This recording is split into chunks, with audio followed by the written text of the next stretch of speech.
Bonsoir à tous, bienvenue à ce flash d'information. Le Premier ministre Amadou Gon Coulibaly poursuit sa tournée dans l'ouest ivoirien, précisément dans le Cavali et le Guémon. Une visite avec des retombées pour les populations. Ce vendredi, il a procédé au lancement d'un vaste projet d'autonomisation des femmes du Cavali. 90 millions de francs CFA, c'est le coût du projet qui devrait permettre au terme de la phase pilote de doter chaque village de la région d'une coopérative de femmes, des femmes exploitant au moins 3 hectares de produits vivriers. L'action est saluée sur place, notamment par les femmes qui jouiraient donc d'une autonomie financière. Autre escale du chef du gouvernement, cette fois sur le chantier du pont Cavali. Amadou Gon Coulibaly est allé s'imprégner de l'évolution des travaux engagés et surtout s'assurer que la date prévue de livraison de l'ouvrage sera respectée en vue de l'amélioration des conditions de vie des populations. Ce nouveau pont va relier les départements de Zouaouien et de Bleu-le-Quin sur le fleuve Cavali et la réalisation de cette infrastructure réjouit déjà les populations riveraines et plus encore les commerçants issus des 2 départements.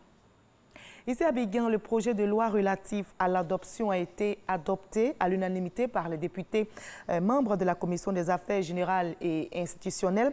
Le garde des Sceaux, ministre de la Justice, Sanson Kambilé, était donc à l'hémicycle pour défendre ce projet de loi. Et ce projet stipule que l'enfant adopté a les mêmes droits et obligations que l'enfant de même sang de l'adoptant. On en sait plus avec Konaté Moussa.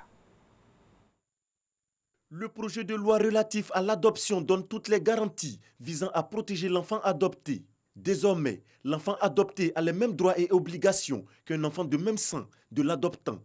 À l'unanimité, les députés membres de la Commission des affaires générales et institutionnelles ont voté pour l'adoption du projet de loi. L'on peut relever notamment que les adoptants sont insuffisamment connus, ou du moins la fiabilité des informations qu'ils mettent à la disposition du juge n'est pas toujours garantie, malgré l'ouverture d'enquêtes sociales. De plus, après le prononcé du jugement d'adoption, il n'existe pas de mécanisme de suivi de l'enfant. Il s'ensuit que l'enfant adopté est totalement abandonné aux adoptants.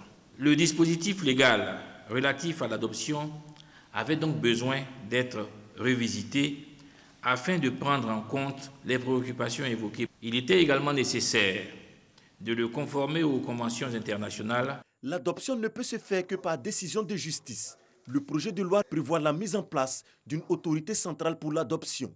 Cette autorité aura pour mission de procéder aux différentes enquêtes à l'effet de savoir si effectivement les personnes qui désirent adopter remplissent les conditions et ont un cadre de vie de nature à préserver l'intérêt supérieur de l'enfant. Et cette autorité va s'occuper à la fois aussi bien de l'adoption internationale que de l'adoption nationale.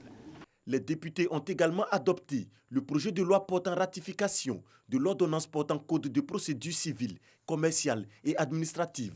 Ce dispositif vise à lever les obstacles juridiques afin de permettre un environnement des affaires favorable au développement économique et social. Autre sujet d'actualité, la CMU, la couverture maladie universelle, est entrée dans sa phase de généralisation et depuis le 1er octobre. Et comment se passe l'opération sur le terrain de façon concrète? Combien de personnes bénéficient-elles de la CMU et surtout quels sont les premiers soins? Notre reporter Serge Koléa a interrogé M. Karim Bamba, il est le directeur général de la Caisse nationale d'assurance maladie. Vous aurez donc tous les éléments de réponse dans l'édition de 20 h ce soir. À l'étranger, le président camerounais Paul Biya a ordonné la libération de 333 détenus liés à la crise anglophone. C'est une mesure qui intervient en plein grand dialogue national qui s'achève aujourd'hui. Ce dialogue, je rappelle, préconise notamment la décentralisation et prévoit un statut spécial aux 2 régions anglophones, écartant donc de fait le fédéralisme demandé par plusieurs personnalités anglophones. On va terminer par la RD Congo où un compromis entre l'opposition et la majorité a été trouvé hier jeudi sur la gestion des commissions permanentes de l'Assemblée nationale. La finalisation de la mise en place des organes de l'Assemblée nationale est l'une des priorités de cette session parlementaire. Les opposants souhaitaient que les organes de la Chambre basse du Parlement à vocation de contrôle ne soient pilotés que par eux. Ils visaient donc particulièrement la commission économique, financière et contrôle budgétaire, mais aussi la commission d'évaluation des politiques publiques.